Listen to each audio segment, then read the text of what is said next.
Hey everyone, tonight we're diving into something that'll make your worst Monday morning look like a day at the spa. We're talking about the Salem witch trials of 1692, a time when being accused of witchcraft was easier than ordering coffee, and about as survivable as a medieval root canal. So before we begin this journey into paranoia, hysteria, and questionable legal proceedings, take a moment to like the video if you enjoy what we do here. And let me know in the comments where you're watching from and what time it is. It's always fascinating to see who's joining us from around the world. Now dim the lights, maybe turn on a fan for that soft background hum, and let's ease into tonight's journey together. Congratulations, you've just woken up in Salem Village, Massachusetts in the winter of 1692. The good news? You're alive. The bad news? So is everyone else, and they're all watching you very, very carefully. Your bed is a straw mattress that's seen better decades, covered with a wool blanket that weighs roughly as much as a small Puritan, and smells like it was woven from the dreams of depressed sheep.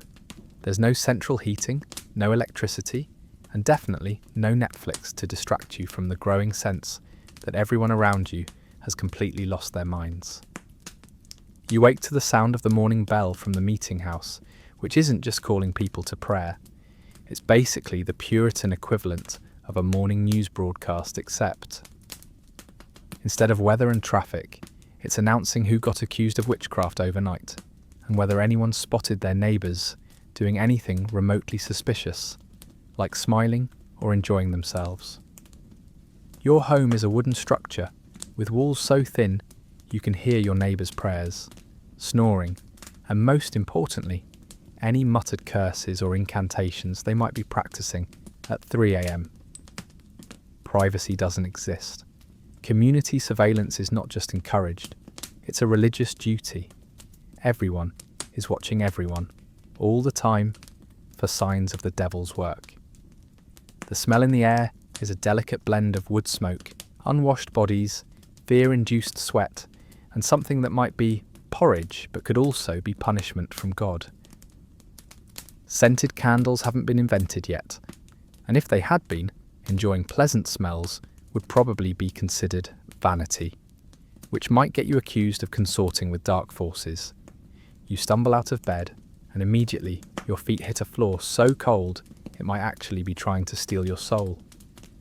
The temperature inside your house is barely warmer than outside, where January in Massachusetts feels like nature's way of testing your commitment to Puritan ideals. Your joints ache not just from the cold, but from sleeping on furniture designed by people who believed comfort was a sin. And privacy? What's that? Your entire family, possibly including a random cousin who showed up last harvest and never left, plus maybe a servant or two, all sleep in the same room.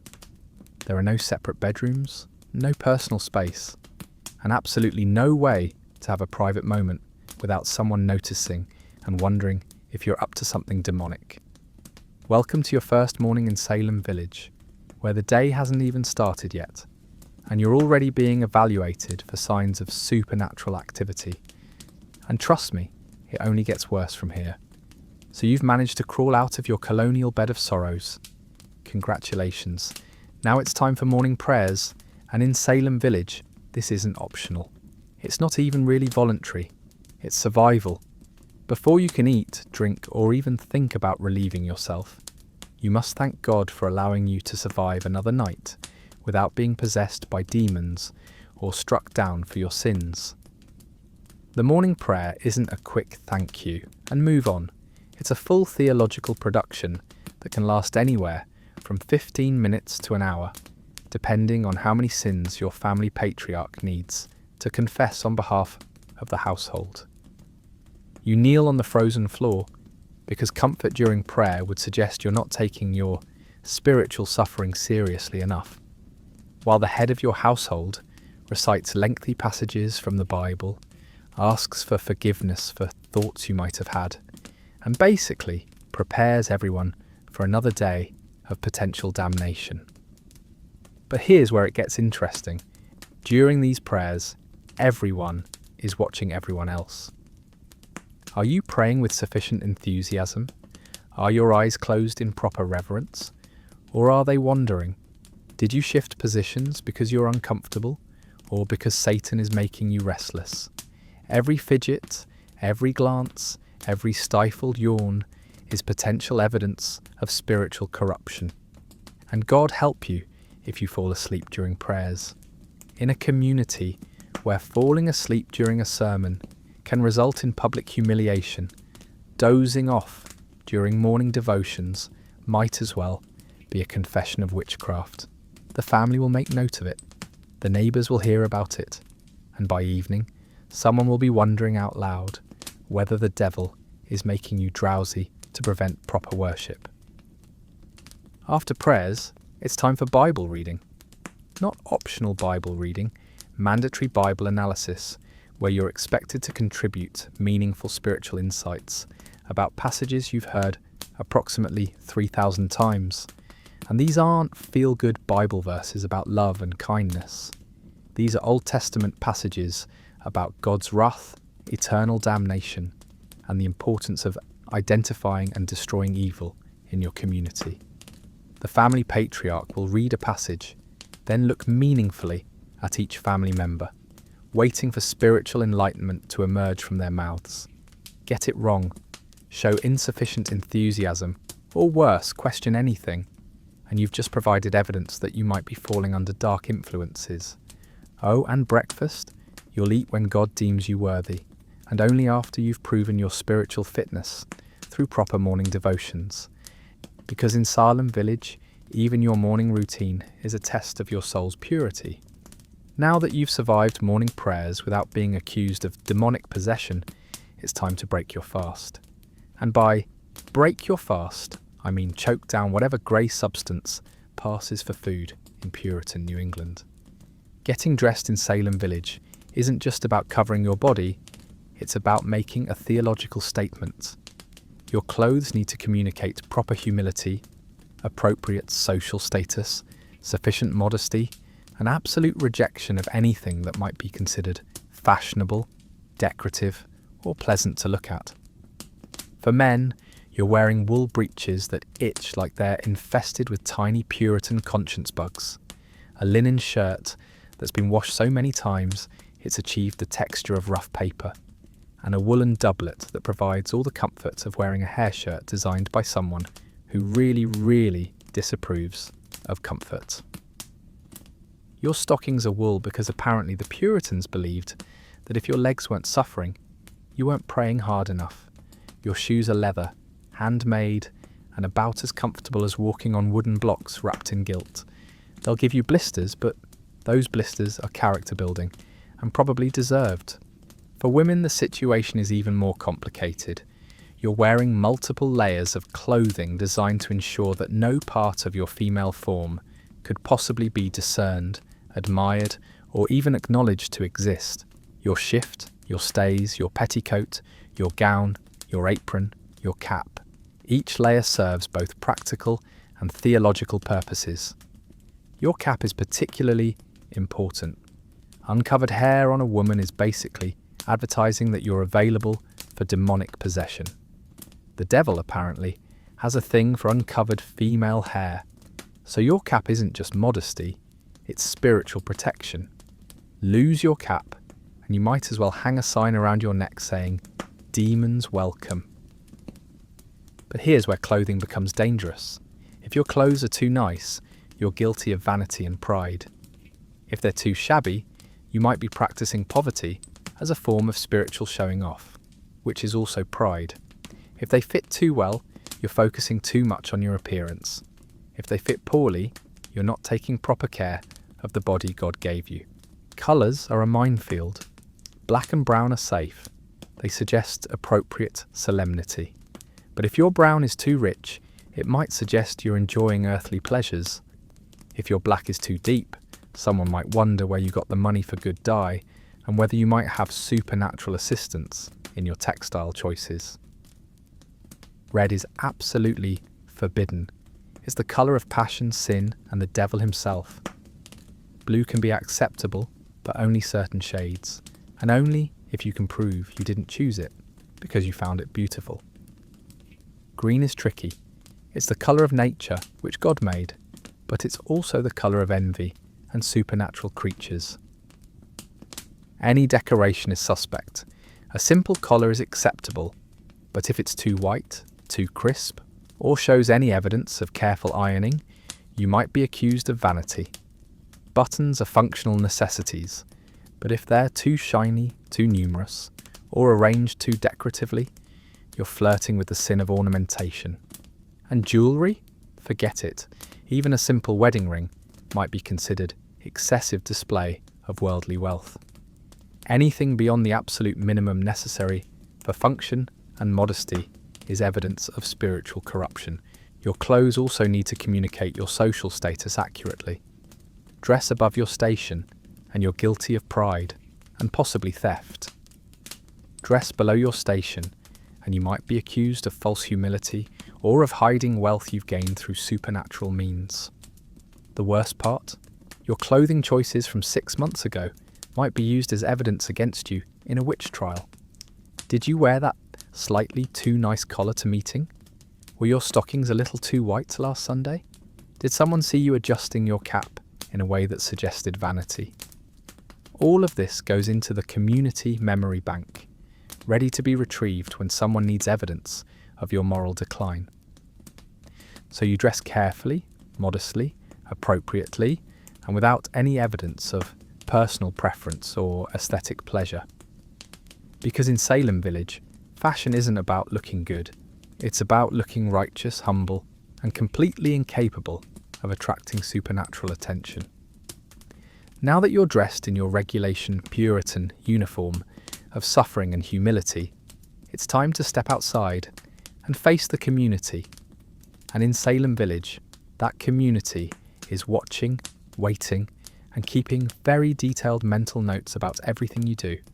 Stepping outside your door in Salem village is like entering a 360-degree panopticon where everyone is both guard and prisoner. The concept of privacy doesn't just not exist, it's actually considered morally suspicious. People who want to be alone are obviously hiding something, and people who hide things are probably in league with the devil. Your neighbours aren't just neighbours, they're your spiritual accountability partners, your moral oversight committee, and your potential accusers, all rolled into one. Good wife Peterson across the way isn't just hanging out her washing, she's conducting surveillance. Is your laundry hanging properly? Are your children behaving appropriately? Did you emerge from your house at the right time, with the right expression on your face? Because yes, even your facial expressions are being monitored. Smile too much, and you're obviously not taking the weight of sin seriously enough. Look too serious, and you might be troubled by guilty knowledge. Look worried, and people will want to know what you're worried about. Look confident, and someone will wonder if you've got supernatural assistance in dealing with life's challenges.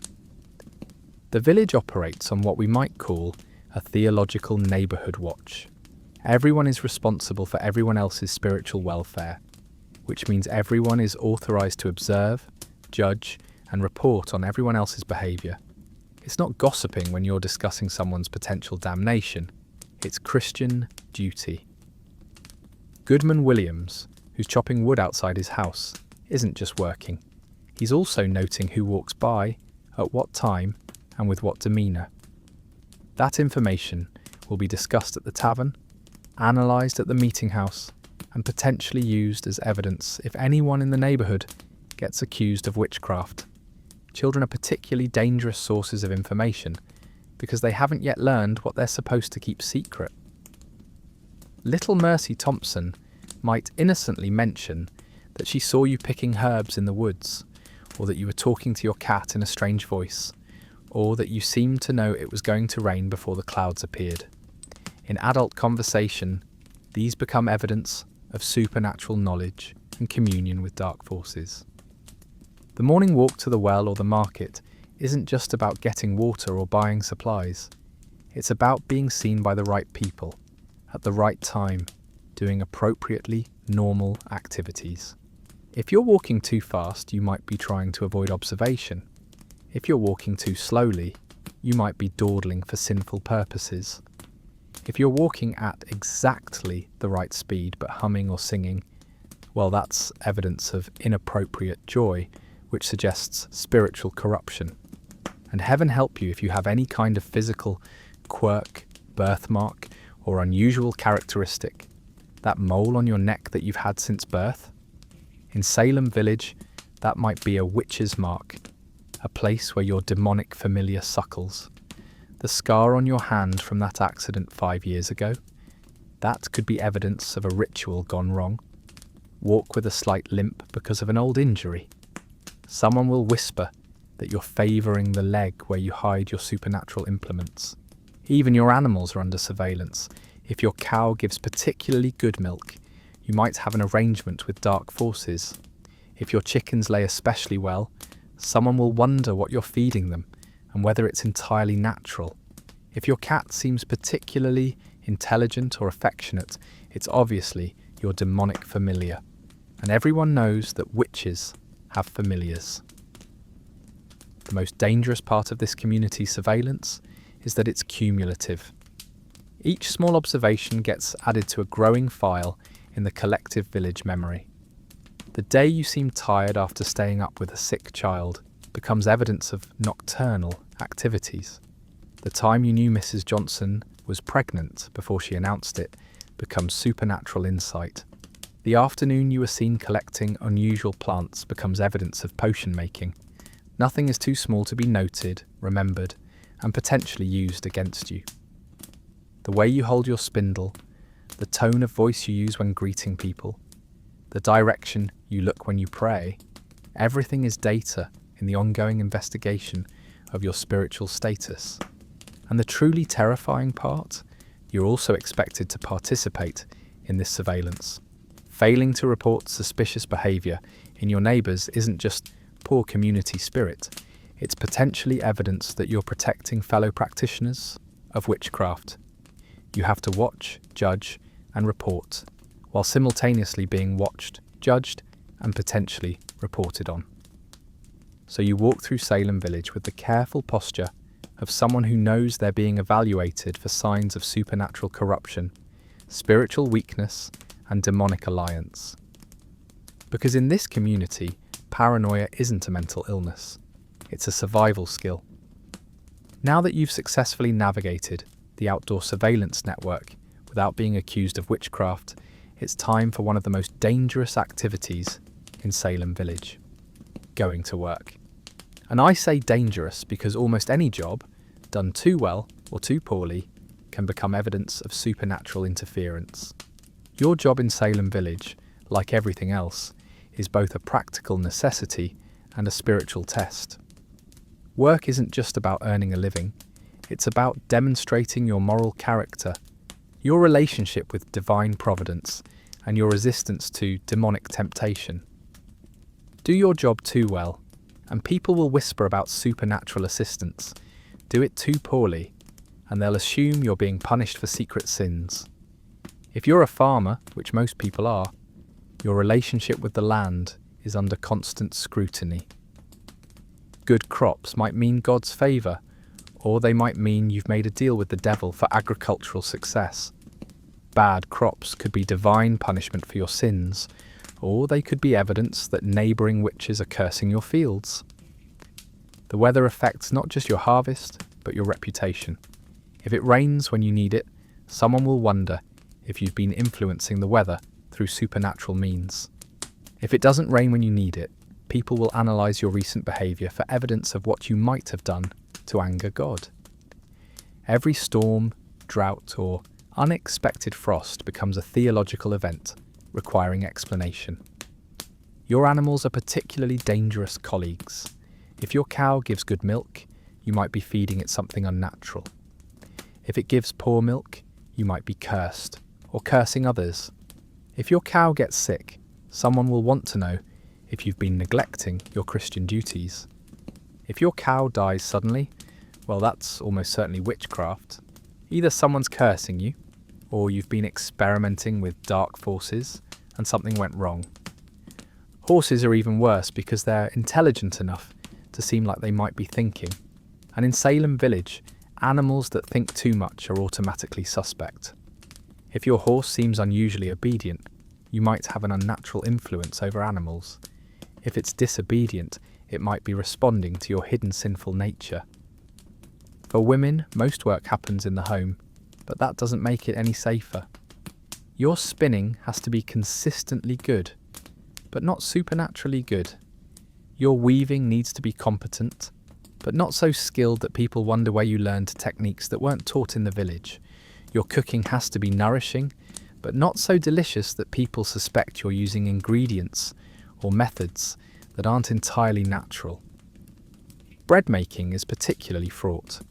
Good bread requires a delicate understanding of yeast, timing, and temperature that can easily look like magic to people who don't understand the science. If your bread rises perfectly every time, you might be getting help from supernatural sources. If it fails consistently, you're either being punished by God or you're so distracted by secret sins that you can't focus on proper domestic duties.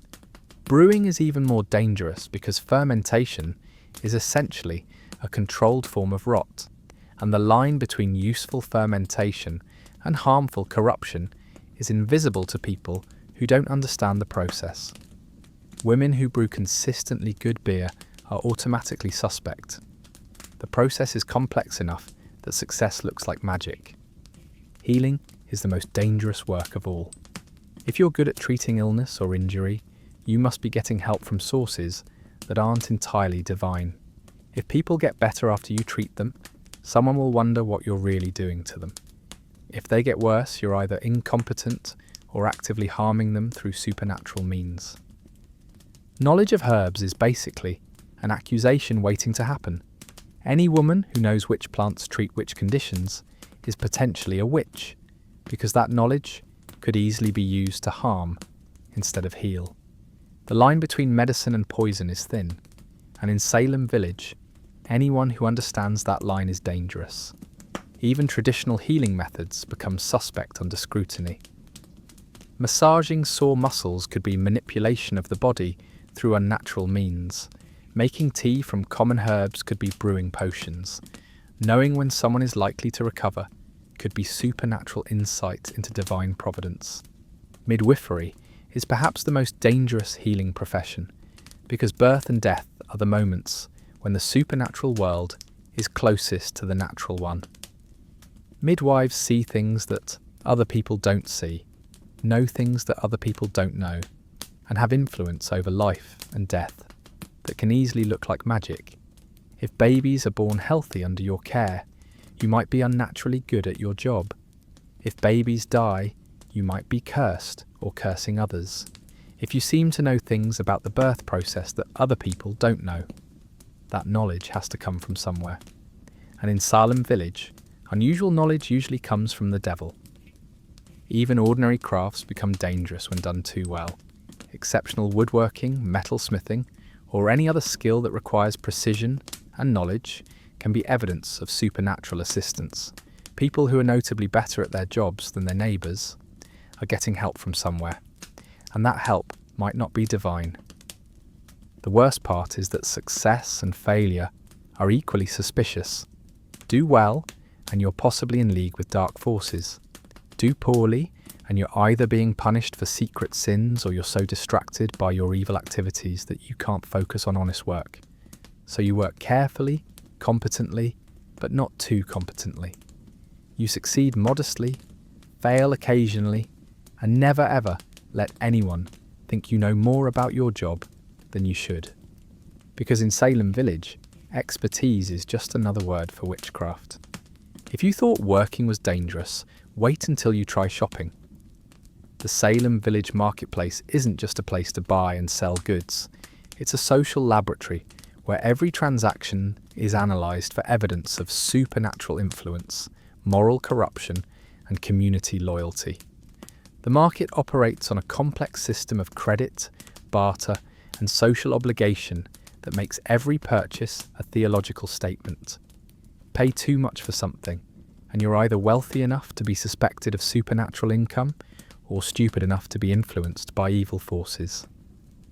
Pay too little, and you're either cheating your neighbours or you have unnatural knowledge of true value.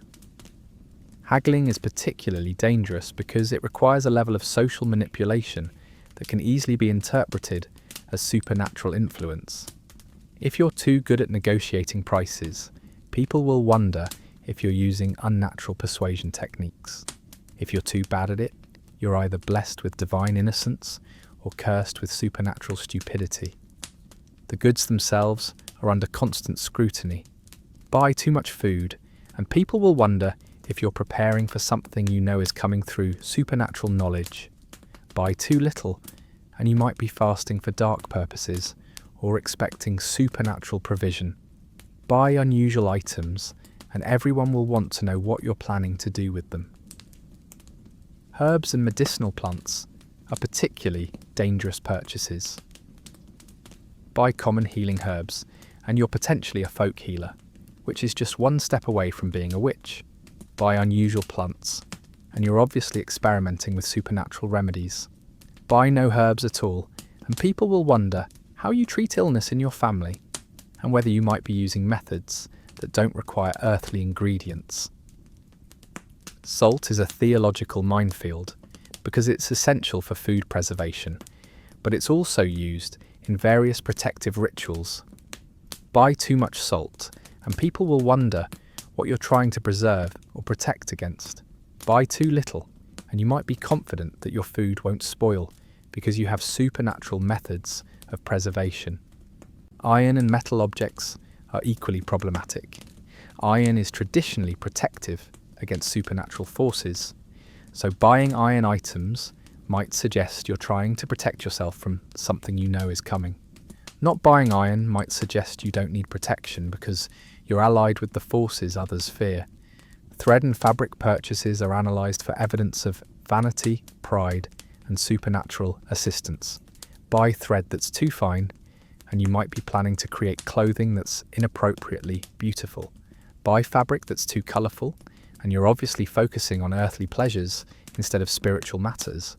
Buy materials that are too expensive, and people will wonder where you got the money. But here's the really dangerous part. Your behaviour while shopping is as important as what you buy. Make decisions too quickly, and you might have supernatural knowledge guiding your choices. Take too long to decide, and you might be receiving guidance from sources that take time to communicate. Show too much interest in particular items, and people will wonder why you need them. Show too little interest, and you might be feigning disinterest to hide your true purposes. The social interactions at the market are equally fraught. Talk too much to the merchants, and you might be trying to influence them through unnatural charm. Talk too little, and you're obviously hiding something. Ask too many questions about products, and people will wonder why you need so much information. Ask too few questions, and you might already know more than you should about the items you're buying. Your relationships with other customers are under constant observation. If you seem to know what other people are planning to buy, that's evidence of supernatural insight. If you don't know what your own neighbours are purchasing, you're either antisocial or you're so focused on your own dark activities that you're not paying proper attention to community life. Payment methods are particularly revealing. If you always seem to have exactly the right amount of money, people will wonder about your income sources. If you never have enough money, you might be giving your wealth to supernatural entities in exchange for favours. If you frequently have more money than expected, someone is obviously supplementing your income, and that someone might not be human. Bartering is even more complex because it requires you to accurately assess the value of goods and services in a way that can look like supernatural knowledge. Know too much about the true worth of items, and you're getting information from unnatural sources. Know too little, and you're either blessed with divine innocence or cursed with supernatural ignorance that makes you easy prey for demonic forces. The timing of your market visits is also significant. Shop too early, and you might be trying to avoid observation. Shop too late, and you might be coordinating with people who have supernatural reasons for avoiding daylight.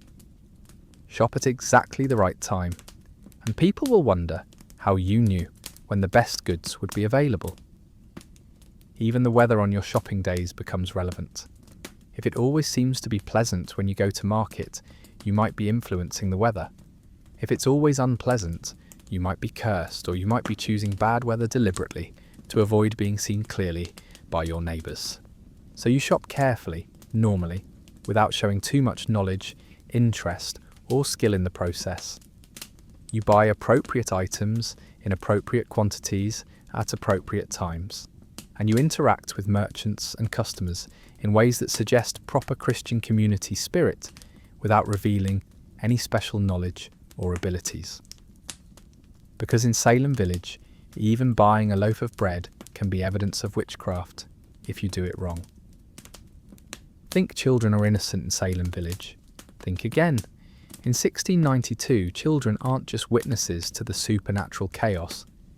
They're often the primary sources of accusations, evidence, and hysteria. And if you're a child yourself, well, you're walking a tightrope between being a potential victim and a potential weapon. Children in Salem village are considered spiritually vulnerable, which makes them both more susceptible to demonic influence and more likely to be able to detect supernatural activities in others. Their innocence supposedly makes them pure vessels for divine revelation, but that same innocence makes them easy targets for corruption. If you're a child experiencing nightmares, strange dreams, or any kind of unusual behaviour, you're not just having normal childhood experiences. You're potentially being visited by supernatural forces. Adults will analyse your dreams for evidence of demonic communication, interpret your fears as responses to real supernatural threats, and question you extensively about what you might have seen or heard in the spirit world. The Salem witch trials actually began with children.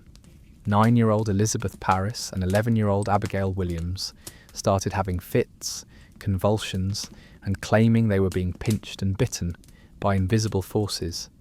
Instead of considering that children might sometimes have psychological problems, or that preteen girls might be acting out for attention, the adults immediately assumed supernatural attack.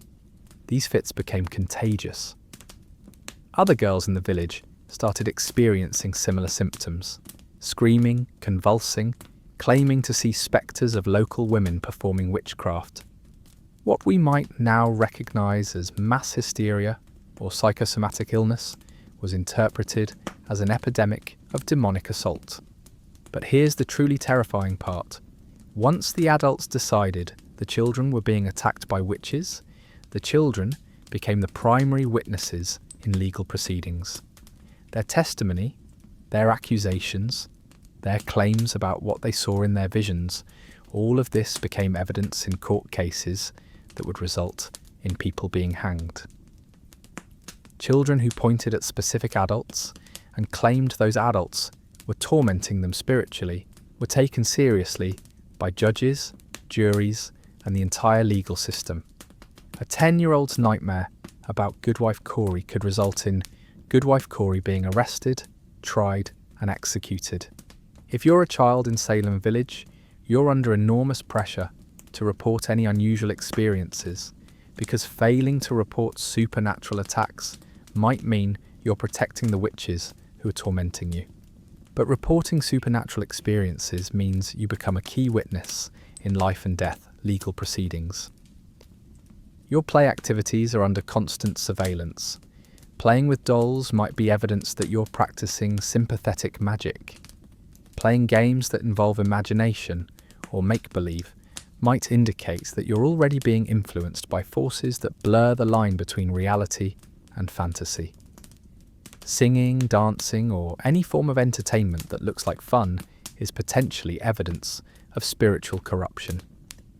If you're good at games, school lessons, or any activities that require skill, adults will wonder if you're getting supernatural assistance. If you're bad at these things, they'll wonder if you're being punished for secret sins or if evil forces are interfering with your development. Your friendships are particularly dangerous If you and your friends seem to share unusual knowledge, experiences, or behaviours, you might be forming a coven. If you don't get along with other children, you might be antisocial in ways that suggest demonic influence. If you're too popular, you might be using unnatural charm. If you're unpopular, people will wonder what other children sense about you that adults haven't noticed yet.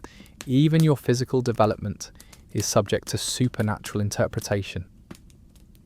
If you're growing unusually fast or slow, developing physical characteristics that seem early or late, or showing any signs of physical maturation that don't match community expectations, adults will analyse these changes for evidence of supernatural interference with natural processes. Your relationship with animals is especially scrutinised. Children who seem to have unusual rapport with pets, farm animals, or wild creatures might be communicating with demonic familiars. If animals seem drawn to you, you might be unnaturally attractive to creatures that serve supernatural forces. If animals avoid you, you might be so corrupted by evil that even innocent creatures can sense your spiritual contamination. School attendance, where it exists, becomes another form of surveillance. How well you learn, what questions you ask, what interests you show, all of this is analysed for evidence of your spiritual development. Too much curiosity might indicate dangerous questioning of accepted truths. Too little curiosity might suggest spiritual lethargy that makes you vulnerable to demonic influence.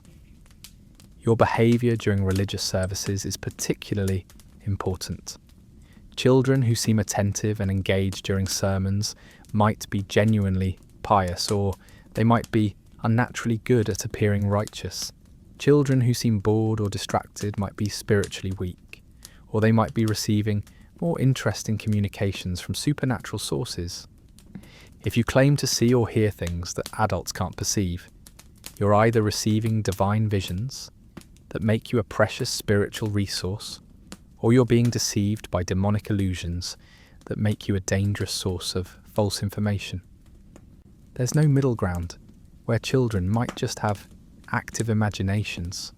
The most dangerous position for a child is to be both victim and accuser.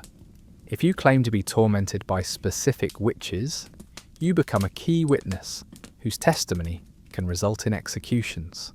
But if your accusations are later questioned or disproven, you might be accused of lying, which could indicate either spiritual corruption or collaboration with the forces you claimed to be fighting. So if you're a child in Salem village, you navigate a world where your nightmares are legal evidence, your friendships are potential conspiracies, your games are spiritual warfare, and your testimony can literally determine who lives and dies. Childhood innocence isn't protection, it's a weapon that can be turned against anyone the community decides to suspect. Now we get to the heart of the Salem nightmare, how accusations actually work. Because in Salem village, getting accused of witchcraft isn't like being charged with a normal crime. There's no evidence required, no burden of proof, and no presumption of innocence. There's just suspicion, and once that suspicion is voiced, you're basically already guilty.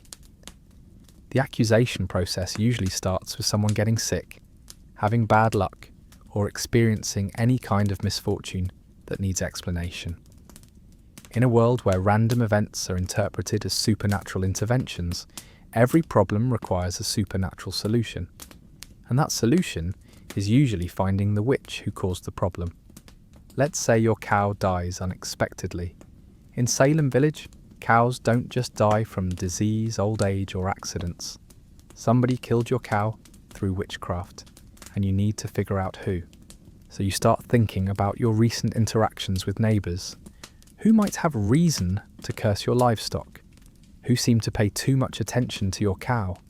Who might have been envious of your dairy production? Once you've identified a suspect, you start remembering other incidents that might be connected. That time your bread didn't rise properly. Wasn't that right after you had an argument with Goodwife Smith? That week when your chickens stopped laying eggs, didn't Goodwife Johnson walk past your house several times during that period? These aren't coincidences anymore. They're patterns of supernatural attack. You share your suspicions with friends, family, and neighbours. They start remembering their own mysterious misfortunes and analysing whether they might also be victims of the same witch. Did Goodwife Smith's child look at their baby with an unusual expression right before the baby developed a fever? Did they notice Goodwife Johnson picking herbs near their property around the time their crops started failing? The suspicion spreads through the community like a virus. Each person who hears about the potential witch starts re-examining their own recent experiences for evidence of supernatural interference. They remember strange dreams, unusual animal behaviour, unexpected illnesses and minor accidents, and suddenly all of these events form a pattern of demonic attack. Someone eventually reports the suspicions to the local authorities. Maybe it's the original victim, or maybe it's a concerned neighbour who feels a Christian duty to protect the community from supernatural threats. Either way, once the authorities are involved, the accusation becomes official, and the suspected witch becomes a target of legal investigation. Here's where it gets truly terrifying. The investigation process is designed to find evidence of guilt, not to determine innocence. Once you're accused, the community starts analysing everything about you, your behaviour, your history, and your relationships for signs that you might be practicing witchcraft. Did you mutter something under your breath after an argument with a neighbour? That might have been a curse. Were you seen collecting herbs or plants in the woods? Those might be ingredients for potions. Do you own a cat, or do stray cats seem attracted to your property? Those might be your demonic familiars. Have you ever shown knowledge of things you shouldn't know? Like predicting weather, knowing when someone was pregnant before they announced it, or seeming to understand herbal medicine better than your neighbours? That knowledge had to come from somewhere, and in Salem village, unusual knowledge usually comes from the devil. The investigation process involves interviewing your neighbours about your behaviour, your character, and any suspicious incidents they might have observed. These interviews aren't confidential.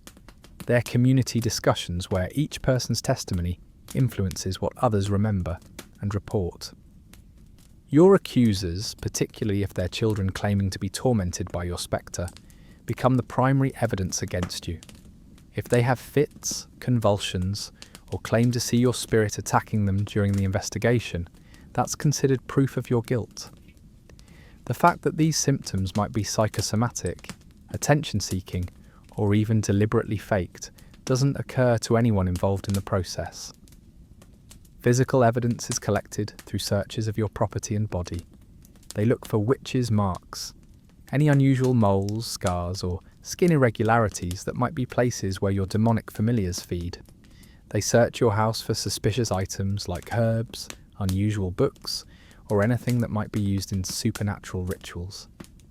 They also conduct spectral evidence investigations, where the accusers describe what your spirit is doing to them even while your physical body is under observation. If they claim your spectre is pinching them while you're sitting in court, that's considered evidence that you're projecting your spirit to attack them supernaturally. The worst part of the accusation process is that it's essentially unstoppable once it begins. Denying the charges is evidence of dishonesty, which suggests moral corruption that makes witchcraft more likely. Confessing to the charges might save your life, but it also requires you to implicate other people as fellow witches, which spreads the accusations to new victims. Even if you're eventually found innocent, the accusation process destroys your reputation, your relationships, and your standing in the community. People will always wonder if the charges might have been true, and they'll continue to watch you for signs of supernatural activity. And here's the truly insidious part. Once accusations start in a community, they tend to multiply. Each accused witch is pressured to confess and implicate others. Each new accusation reminds people of other suspicious neighbours they've been wondering about. Each trial reinforces the community's belief that witches are everywhere and constant vigilance is necessary. So in Salem village, accusations aren't legal charges that require evidence and due process. They're community decisions that once someone has become suspicious enough to warrant investigation, they're probably guilty of something, and the investigation will continue until that guilt is proven or the accused person is dead. The accusation engine, once started, feeds on itself until it consumes everyone in its path. Congratulations, you've been accused of witchcraft. Now comes the fun part, trying to prove your innocence in a legal system designed to confirm your guilt. Salem's witch trials aren't just unfair, they're masterpieces of judicial madness, where the rules of evidence, logic, and basic human decency have all been suspended in favour of supernatural paranoia. Your trial begins with the assumption that you're guilty. Not innocent until proven guilty. Guilty until proven innocent, which is basically impossible when the charges involve supernatural crimes that leave no physical evidence except the testimony of people claiming to be tormented by your invisible spirit. The court accepts spectral evidence as legitimate testimony. This means that if someone claims to see your spirit attacking them, pinching them, or trying to force them to sign the devil's book, that's considered valid evidence even though no one else can see what the accuser is describing. Your physical body might be chained in a cell, but your spirit is apparently free to roam around committing supernatural assault. The judges, led by men like William Stoughton, are absolutely convinced that they're fighting a war against Satan himself. They're not interested in legal technicalities or protecting the rights of the accused. They're conducting spiritual warfare against the forces of evil, and you're obviously on the wrong side. Your accusers, particularly the young women and children claiming to be your victims, become the prosecution's star witnesses. When they have fits, convulsions, or claim to see your spectre during the trial, the judges interpret this as evidence that you're actively tormenting them even while standing trial. The fact that these symptoms might be attention-seeking behaviour, mass hysteria, or deliberate performance doesn't occur to anyone in authority. Physical evidence against you includes any unusual marks on your body. Moles, scars, birthmarks, or any skin irregularities might be witches' marks, where your demonic familiars suckle. If you have any cuts or wounds that heal unusually quickly or slowly, that's evidence of supernatural interference with natural healing processes. They search your house for witches' tools, any herbs, books, unusual objects, or implements that might be used in supernatural rituals. Common household items become sinister when viewed through the lens of supernatural suspicion. That mortar and pestle you use for cooking spices, obviously used for grinding magical ingredients. Those dried herbs hanging in your kitchen, clearly components for evil potions. Your behaviour during the trial is analysed for evidence of supernatural influence. If you remain calm and composed, you're obviously unnaturally controlled, possibly by demonic forces that are helping you maintain a false appearance of innocence. If you become emotional, upset, or angry, you're displaying the volatile temperament typical of people who consort with evil spirits. If you look directly at your accusers, you might be trying to influence them through supernatural means or sending your spirit to attack them. If you avoid looking at them, you're obviously guilty and can't bear to face your victims. If you speak in your own defense, you might be lying under demonic influence. If you remain silent, your silence is evidence of guilt. Prayer tests are particularly insidious. They might ask you to recite the Lord's Prayer perfectly, with the theory that witches can't properly say Christian prayers because the words burn their tongues. If you make any mistakes, stumbling over words because you're terrified, forgetting lines because you're under enormous stress, or mispronouncing anything because your mouth is dry with fear, that's evidence of supernatural interference with your ability to speak holy words. They might ask you to recite Bible verses, explain theological concepts, or demonstrate your knowledge of Christian doctrine. Too much religious knowledge might indicate that you're using spiritual study to cover your dark activities. Too little religious knowledge suggests spiritual ignorance that makes you vulnerable to demonic influence. Water tests, though not commonly used in Salem, involve throwing the accused into deep water while bound. If you sink, you're innocent and probably dead. If you float, the water is rejecting you because you're in league with evil forces, which proves your guilt and you'll be executed anyway. Touch tests involve having you touch your accusers while they're having fits. If they calm down, it's because you're withdrawing the supernatural forces that were tormenting them, which proves you are responsible for their suffering. If they don't calm down, you're either not the right witch, or you're so evil that your touch makes their torment worse. The testimony of other confessed witches is considered especially valuable evidence. If someone who has already been convicted of witchcraft claims that you attended supernatural meetings, participated in demonic rituals, or signed the devil's book, that testimony is accepted as reliable, even though it's coming from people who have already been proven to be in league with evil forces. Here's the truly diabolical aspect of confession. If you confess to practicing witchcraft, you might save your life, but only if you also implicate other people as fellow witches. Confession without providing new names for investigation is considered incomplete and insincere. So saving yourself requires destroying others. If you maintain your innocence, you're obviously lying, which demonstrates the moral corruption that makes witchcraft possible. The judges and jury will interpret your continued denial as evidence that you're so deeply in Satan's thrall that you can't even acknowledge your own evil actions. The verdict is essentially predetermined. Once you're on trial for witchcraft in Salem, the court isn't trying to determine whether you're guilty. It's trying to extract a confession and gather information about other witches in the community. Your only real choice is whether to die maintaining your innocence or live by confessing and implicating others. And even if you're found guilty, the execution isn't quick. You're hanged, not burned. Burning was a European practice. But hanging in 1692 isn't the relatively quick, neck-snapping execution of later centuries. It's slow strangulation while the community watches and analyses your final words for evidence of last-minute confession or demonic defiance. So your trial isn't really about justice. It's about confirming what the community has already decided about your guilt and extracting information that can be used to identify other witches. You're not a defendant in a legal proceeding, you're a specimen in a supernatural investigation.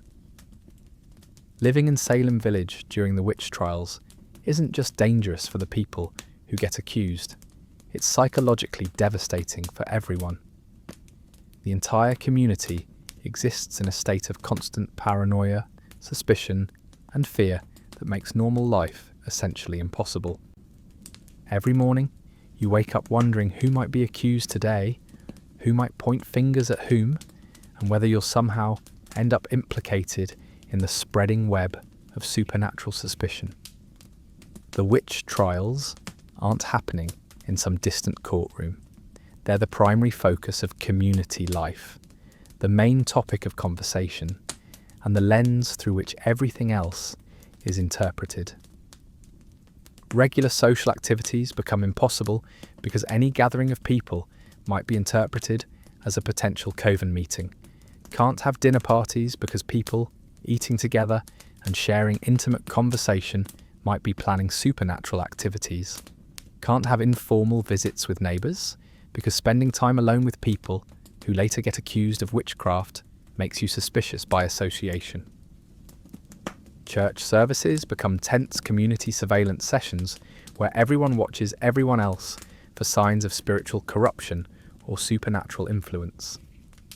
Is Goodwife Johnson praying with appropriate intensity?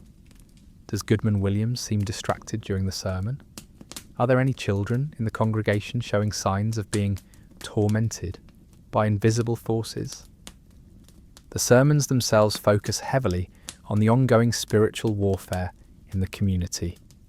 Ministers preach about the devil's assault on Salem Village. the importance of identifying and rooting out evil influences, and the need for constant vigilance against supernatural threats. You go to church not for spiritual comfort, but for strategic briefings in the war against witchcraft.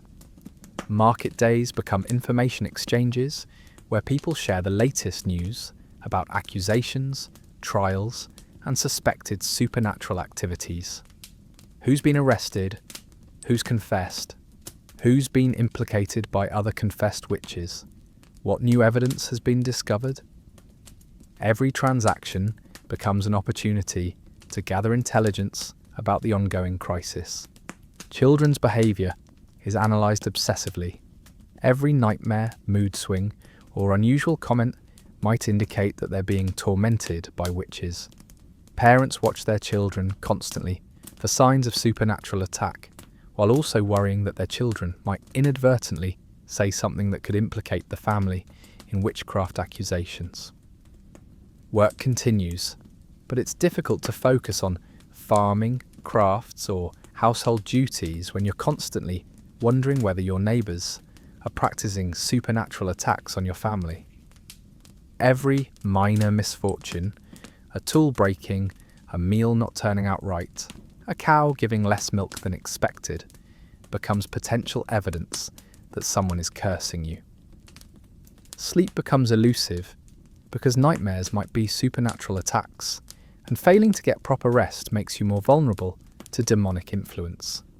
But lying awake at night gives you too much time to think about which of your neighbours might be witches, what suspicious activities you might have overlooked, and whether you've done anything that could be interpreted as evidence of supernatural involvement.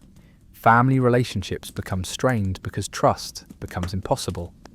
If anyone in your family gets accused of witchcraft, the entire household becomes suspicious. Family members start watching each other for signs of supernatural corruption, and every private conversation might later be reported as evidence in a trial. Even your memories become unreliable because community pressure encourages people to reinterpret past events as evidence of supernatural activity. That time last year, when Goodwife Smith seemed to know it was going to rain before the clouds appeared, that wasn't just good weather sense, that was supernatural knowledge. The week when several children in the village got sick at the same time, that wasn't just a normal childhood illness, that was a coordinated witch attack. The economic life of the community suffers because people are afraid to engage in normal business relationships. If you owe money to someone who later gets accused of witchcraft, does that make you financially connected to supernatural forces?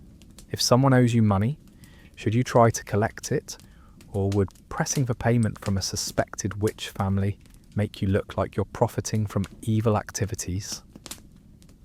Legal disputes that would normally be handled through negotiation or community mediation become potential witchcraft accusations.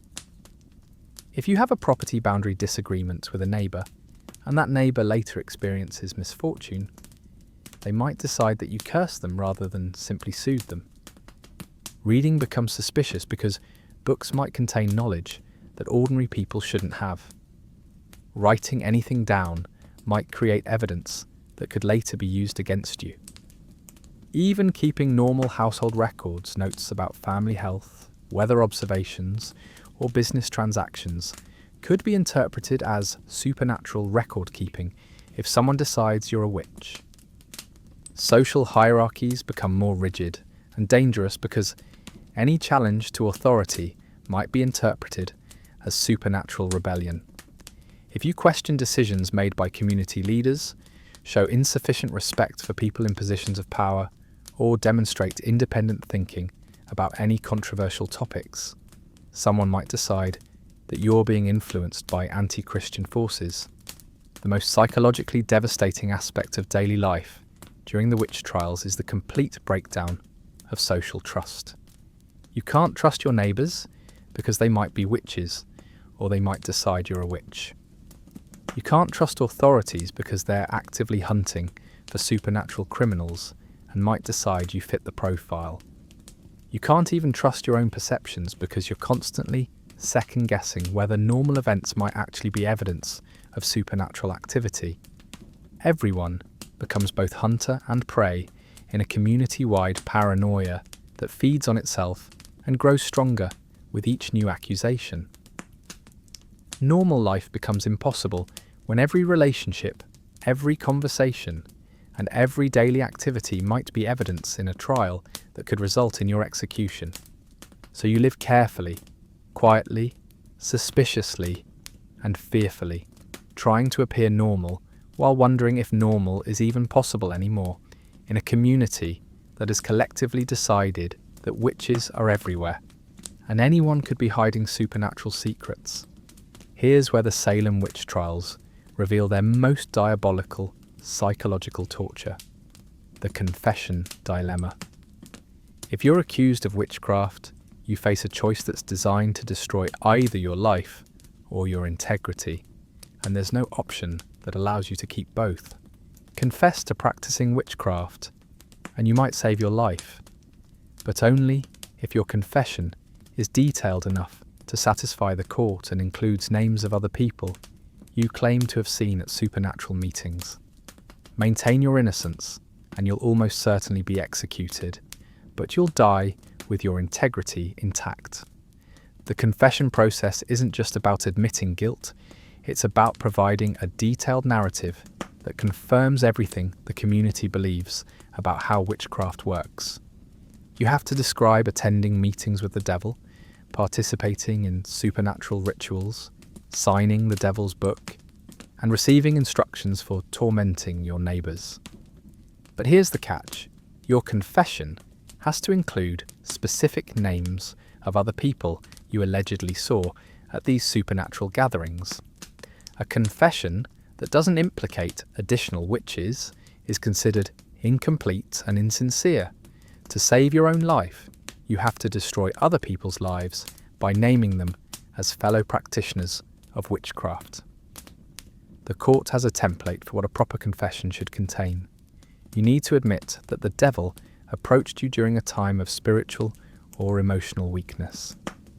You need to describe how he convinced you to sign his book, what he promised you in exchange for your soul, and what supernatural powers he gave you to use against your neighbours. You have to confess to specific acts of maleficium, supernatural harm against particular people. Which of your neighbours did you curse? How did you make their cows die, their children sick, and their crops fail? The court wants detailed descriptions of how you projected your spirit to torment victims, what tools or rituals you used, and what results you achieved.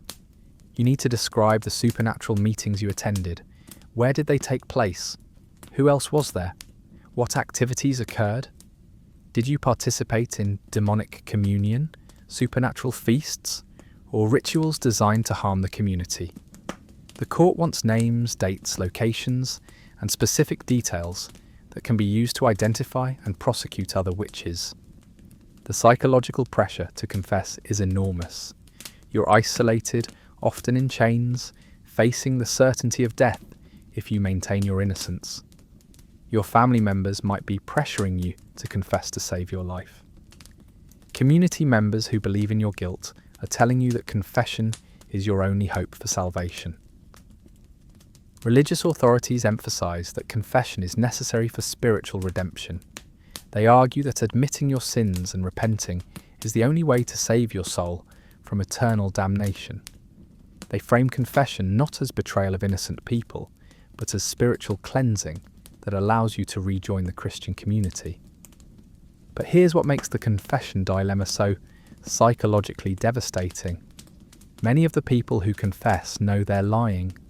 They're not actually witches, they haven't attended supernatural meetings, and they haven't been cursing their neighbours. They're fabricating detailed confessions to save their lives, which means they're also fabricating accusations against other innocent people. The court doesn't seem to care whether the confessions are true, as long as they're detailed and include new names for investigation. A convincing lie that implicates additional suspects is more valuable than a truthful denial that doesn't advance the witch-hunting process. Some people confess immediately when arrested, calculating that quick cooperation is their best chance for survival. Others hold out for weeks or months, hoping that the trials will end or that someone will recognise the injustice of the proceedings. But almost everyone who eventually confesses does so because they realise that maintaining innocence is essentially a death sentence. The confessions create a feedback loop that validates the entire witch trial process. Each new confession provides evidence that witchcraft is really happening in Salem village, which justifies continued investigations and prosecutions. The more people confess, the more the community believes that they've uncovered a genuine supernatural conspiracy. The most heartbreaking aspect of the confession dilemma is watching people's moral integrity crumble under the pressure of choosing between their own lives and the lives of their neighbours. People who have never harmed anyone in their lives are forced to describe in detail how they supposedly used supernatural powers to torture their friends and neighbours. Parents have to choose between confessing to witchcraft and implicating others, or leaving their children orphaned by maintaining their innocence and being executed. Spouses have to decide whether to save themselves by confessing and naming their partners as fellow witches, or to die together, maintaining their shared innocence. The community begins to split between the confessed witches, who are alive but marked as evil, and the defiant innocents, who are dead but remembered as martyrs.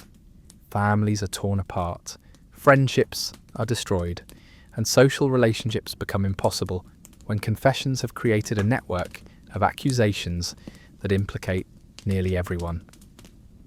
Even after confessing, you're never really safe because your confession makes you a valuable witness who can be used to prosecute others, but also makes you a confirmed practitioner of witchcraft, whose testimony might be influenced by your continued alliance with evil forces. The confession dilemma reveals the ultimate psychological cruelty of the Salem witch trials. They're designed not just to punish people accused of supernatural crimes, but to corrupt the moral integrity of everyone involved by forcing them to choose between truth and survival. And the most terrifying part, once you've confessed to practicing witchcraft, you can never really take it back. Even if the trials end and the community eventually realizes that the whole thing was a mistake, you'll always be someone who confessed to consorting with the devil, regardless of whether that confession was true or simply a desperate attempt to save your life. By the summer of 1692, Salem village has become a community-wide nightmare where accusations are spreading faster than plague, and no one is safe from suspicion. What started with a few children having fits has escalated into a full-scale witch hunt that's consuming the entire region. The list of accused witches grows longer every day. It's no longer just marginalised women or social outcasts. Respectable community members, church leaders, and even prominent merchants are being dragged into court on charges of supernatural terrorism. The witch hunt has developed its own momentum and is devouring people regardless of their social status, reputation, or previous standing in the community. Martha Corey, a respected church member, gets accused because she expressed skepticism about the initial accusations. Apparently, questioning whether young girls might be making false claims is evidence that you're trying to protect fellow witches from exposure. Rebecca Nurse, a 71-year-old grandmother known for her piety and charity, is accused because someone had a property dispute with her family decades earlier. The geographical scope of accusations expands beyond Salem village to include people from surrounding towns. Accused witches are supposedly travelling supernatural distances to torment victims, attending demonic meetings in multiple locations, and coordinating attacks across the entire region.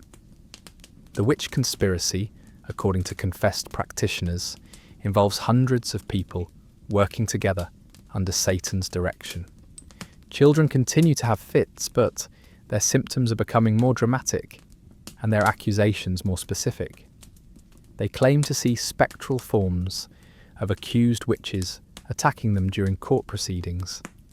They describe detailed visions of supernatural meetings, demonic rituals, and the devil himself giving instructions to local witches. The court system becomes overwhelmed with cases. Special witch trial courts are established with judges who specialize in supernatural crimes.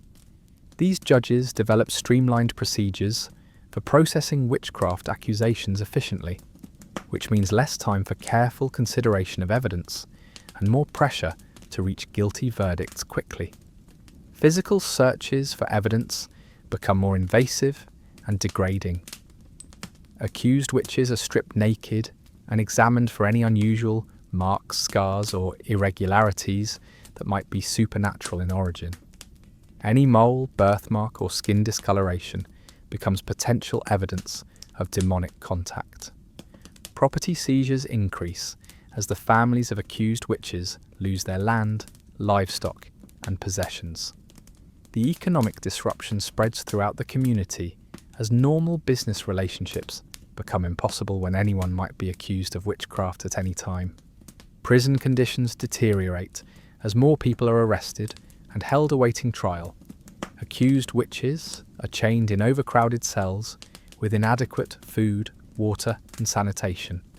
Some die in prison from disease and malnutrition before their cases ever come to trial. The psychological pressure on everyone in the community intensifies. People are afraid to defend accused witches because showing sympathy for suspected supernatural criminals might indicate that you're also involved in witchcraft. Families disown accused relatives to avoid guilt by association. Religious services become focused almost exclusively on the ongoing spiritual warfare against Satan's assault on the community. Ministers preach that the witch trials are God's test of the community's faith and determination to resist evil. Failing to support the trials energetically becomes evidence of insufficient Christian commitment. Normal social activities cease entirely. No one wants to attend gatherings that might later be interpreted as supernatural meetings. People avoid visiting neighbours because associating with anyone who later gets accused makes you suspicious. Community events, celebrations, and even business meetings become impossible. The accusation process becomes increasingly random and unpredictable. People are accused based on dreams, visions, spectral sightings, and interpretations of ordinary events as supernatural attacks. A cow dying, a child getting sick, or a crop failing can trigger accusations against anyone who might have had reason to curse the victims. Confessions under torture or extreme psychological pressure provide lists of additional names for investigation. Each confessed witch is pressured to implicate as many other people as possible, creating an ever-expanding network of accusations that eventually encompasses a significant portion of the regional population. The trials develop their own internal logic that becomes immune to external criticism or evidence of error. When people point out inconsistencies in testimony, contradictions in confessions, or problems with the evidence, court officials interpret these challenges as attempts by witches, or their allies, to interfere with justice. Even Massachusetts Governor William Phips begins to worry about the scope and intensity of the witch trials, especially when his own wife gets accused of witchcraft. But by this point, the trials have gained so much momentum that they're difficult to stop without admitting that the entire process has been a catastrophic mistake. The community becomes divided between aggressive witch hunters who see supernatural threats everywhere and increasingly frightened moderates who wonder if the accusations have gone too far but are afraid to speak up for fear of being labelled witch sympathisers. By September 1692, 20 people have been executed, 5 have died in prison, and over 150 more are awaiting trial on witchcraft charges. The witch hunt has become a community-wide tragedy that's destroying families, relationships, and the social fabric of an entire region. And the most terrifying part is that no one knows how to stop it. The logic of the witch trials is that if you're not aggressively hunting witches, you must be protecting them, which makes you suspicious of supernatural involvement yourself. The process has become self-perpetuating and self-justifying, immune to reason, evidence, or appeals for sanity. The escalating horror reaches its peak when even the court officials, ministers, and community leaders who started the witch hunt begin to realize that they've created a monster that's beyond their control and consuming everything in its path. By October 1692, the Salem witch trials have reached a breaking point where even their strongest supporters are beginning to question whether the whole process has spiraled out of control. What finally brings the trials to an end isn't a sudden outbreak of reason or compassion. It's the realization that the accusation process has become so indiscriminate that it's threatening the stability of the entire colonial government. The turning point comes when accusations begin targeting people who are simply too important, too well connected, or too powerful to be credibly accused of witchcraft. When the wife of Governor William Phips gets accused, when ministers are suspected, when wealthy merchants and prominent citizens find themselves under investigation, the political establishment finally recognizes that the witch hunt has become a threat to their own survival. Reverend Increase Mather, one of the most influential religious leaders in Massachusetts, publishes Cases of Conscience Concerning Evil Spirits in October 1692, arguing that spectral evidence is unreliable and that innocent people are being convicted based on testimony that has no basis in reality. This represents a major shift in religious authority away from supporting the trials. Governor Phips dissolves the Court of Oyer and Termina in October and establishes a new superior court with instructions to be much more cautious about accepting spectral evidence and confessions obtained under pressure. The new court requires higher standards of proof and shows more skepticism about the supernatural claims that had convinced the previous court. The new legal proceedings result in acquittals for most of the remaining accused witches. Of the 56 people tried by the Superior Court, only 3 are convicted, and Phips eventually pardons all of them. The legal system essentially admits that the previous trials were based on unreliable evidence and improper procedures, but the end of the trials doesn't mean the end of the trauma. The community is left to deal with the aftermath of a year-long nightmare that destroyed families, relationships, and social trust. 20 people are dead, 5 more died in prison, and hundreds of others have been accused, arrested, and terrorized. The families of the executed victims demand compensation and official recognition that their relatives were innocent. Some receive financial restitution and formal apologies from the colony, but many families are left financially ruined and socially damaged by the accusations against their relatives. The confessed witches face a different kind of ongoing trauma. They're alive, but they've had to live with the knowledge that they saved themselves by lying about practicing witchcraft and by falsely accusing innocent neighbours. Some recant their confessions, but others maintain them for years, unable to admit that they fabricated their testimonies to avoid execution.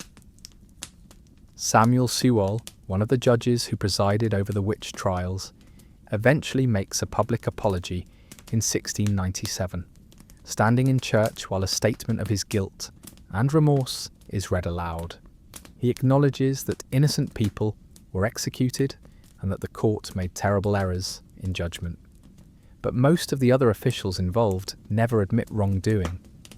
The witch trial accusers, particularly the young women whose testimony was central to the prosecutions, face a community that's increasingly skeptical of their claims. Some, like Ann Putnam Jr., eventually apologise publicly for their role in the trials. In 1706, she asks forgiveness from the church, stating that she was deluded by Satan and unknowingly gave false testimony that resulted in innocent deaths. But the social fabric of Salem village remains permanently damaged. Families that accused each other of witchcraft can't simply return to normal neighbourly relationships. Property disputes that were interpreted as supernatural attacks still exist. Economic damages from the trials create lasting financial hardship for many families. The psychological trauma of living through a community-wide paranoid episode has lasting effects on survivors. People who spent months or years afraid that anyone might accuse them of witchcraft don't easily return to trusting their neighbours. Children who are taught that supernatural evil was everywhere around them grow up with lasting anxiety about hidden threats. Some families leave Salem village entirely, unable to continue living in a community where they were accused of witchcraft or where they participated in accusing others. The population shifts as people try to escape the memories and associations of the witch trial period. The economic recovery takes years. Businesses that were disrupted when owners were accused of witchcraft have to be rebuilt. Agricultural production that suffered when farmers were imprisoned or executed has to be restored. Trade relationships that were damaged by suspicion and accusations have to be re-established. Religious communities struggle with the theological implications of the witch trials. How could God-fearing Christians have participated in such a massive injustice? Were the trials a test from God that the community failed? Were they the result of Satan's influence on the accusers?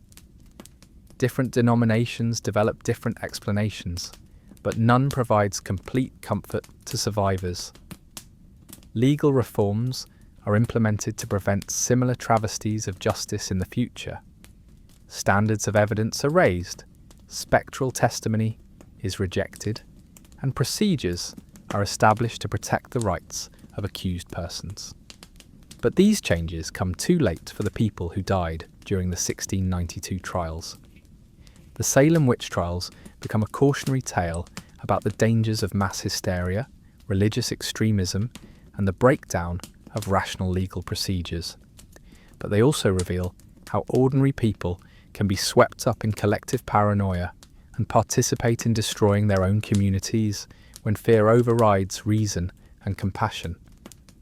Some historians argue that the Salem witch trials were the result of specific social, economic, and political tensions in late 17th century Massachusetts.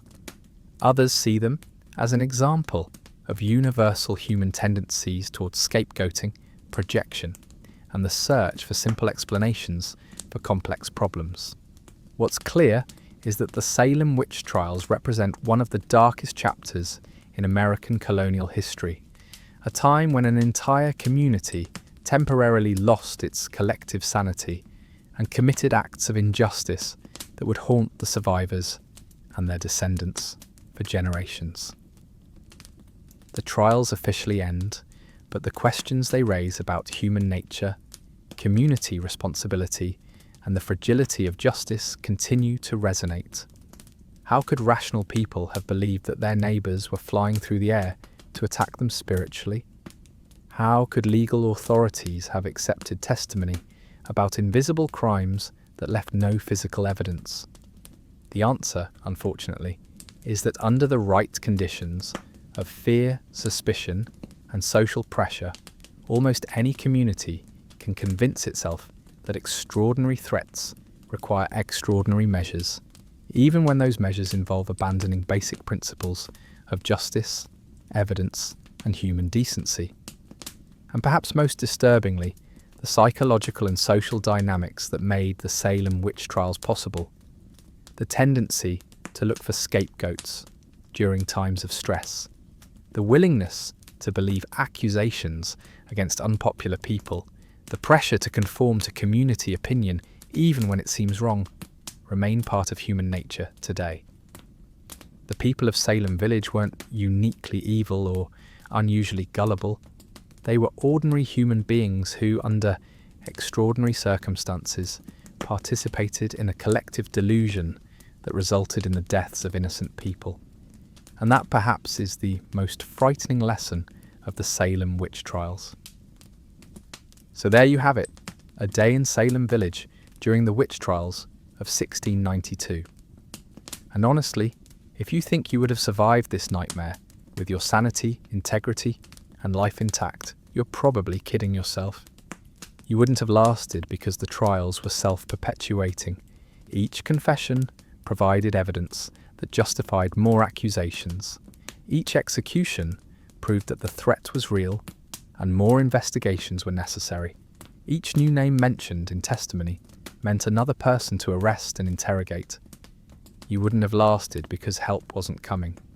The legal system was corrupted, religious authorities were leading the persecution, and political leaders were either participating in the trials or afraid to oppose them. There was no outside authority to appeal to, no higher court to reverse the decisions, no safe place to flee. Most importantly, you wouldn't have lasted because you're not morally superior to the people who lived through the Salem witch trials. You're not braver, more rational, or more ethical than they were. You're just fortunate enough to live in a time and place where this particular form of collective madness isn't currently happening. The people who participated in the Salem witch trials weren't monsters. They were ordinary human beings who got caught up in extraordinary circumstances and made terrible choices. They were farmers and merchants, parents and children, neighbours and friends, who convinced themselves that they were fighting a righteous war against supernatural evil. And if you had been there, with their beliefs, their fears, their social pressures, and their limited understanding of psychology, law, and human nature, you probably would have made the same terrible choices they made. That's the real horror of the Salem witch trials. Not that evil people did evil things, but that ordinary people, people just like you, participated in destroying their own community because they were afraid, confused, and convinced that they were doing the right thing.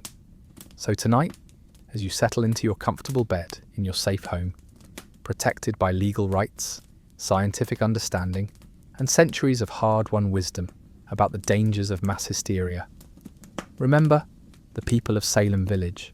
Remember how easily fear can overcome reason, how quickly communities can turn against themselves, and how precious and fragile the principles of justice and human decency really are.